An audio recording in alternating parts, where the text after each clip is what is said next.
So, nandito na po tayo sa Sitio Bagong Silang. Titingnan namin yung project ni Consina Solar. Titingnan na, i-update lang namin.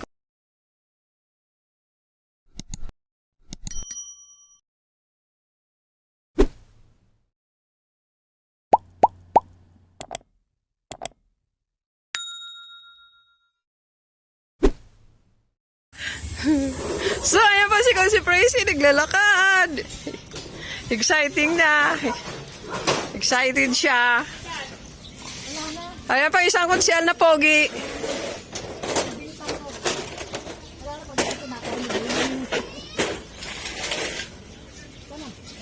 Ayan yung mga gamit mo, Konsi.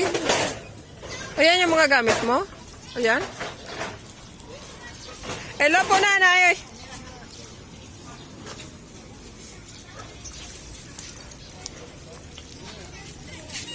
So, ito po yung ilalagay pa, limang piraso.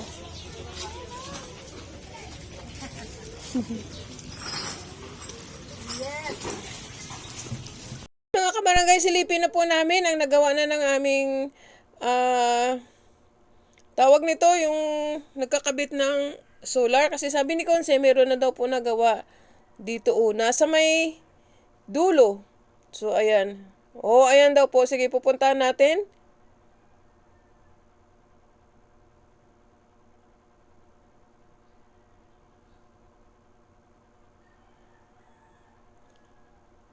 So, ayan na po yung una.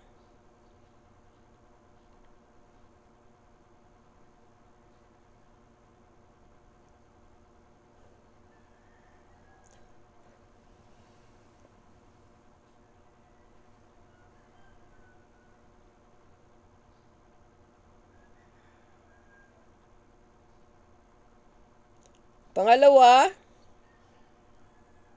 ang bait naman na may-ari ng bahay dito. Imbis na nakatipid na sa poste. Hindi na kailangan. So, ayan po yung pangatlo.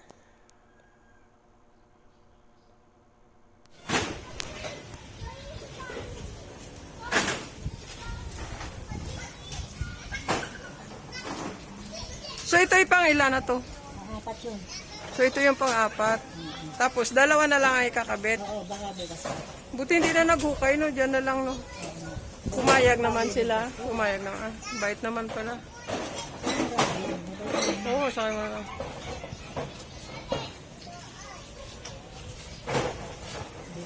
Ito na yung pang-apat na sula.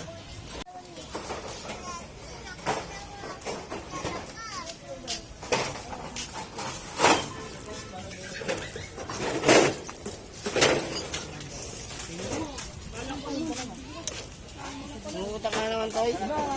Ay, saka isa doon. So, ito daw po ay babaguhin dahil sa sobrang taas. Hindi na gaano maliwanag sa ibaba. Sa sobrang taas, so ito babaguhin ito. Mga kabarangay, ayan na po yung pang-apat. So, pagkakabit nito, meron pang dalawa. So, dito na muna tayo sa update ng pagkakabit ng solar na project ni Conce Pracy para sa aming barangay.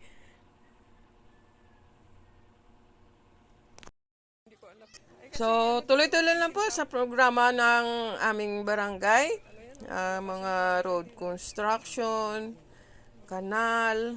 So, ito naman, solar naman, installation of solar light sa mga streets. So, mas mainam na nakikita nila kung anong mga project ang ginagawa sa aming barangay. So, bawat kagawad sa aming barangay ay may kanya-kanyang committee. At meron silang kanya-kanyang project.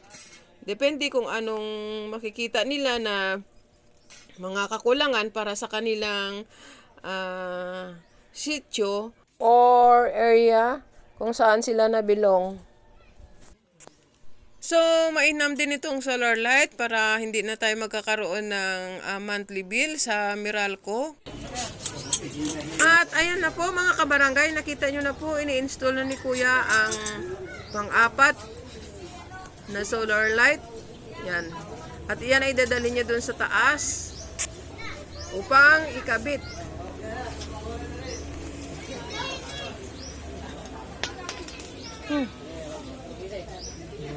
Kala ko maulog.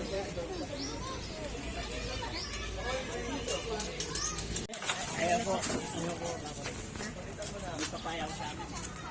Nakahila ko ng papaya dito, yung primayen. Balat na rin.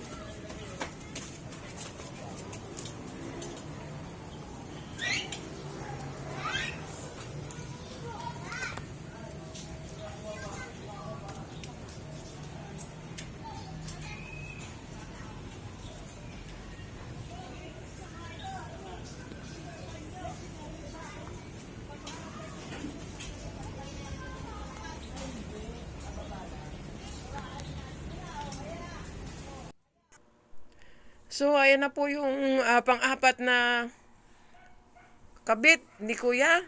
At dito lang muna tayo sa update ng ating installation of solar light sa bagong silang. O, hanggang dito na lang po. Thank you for watching.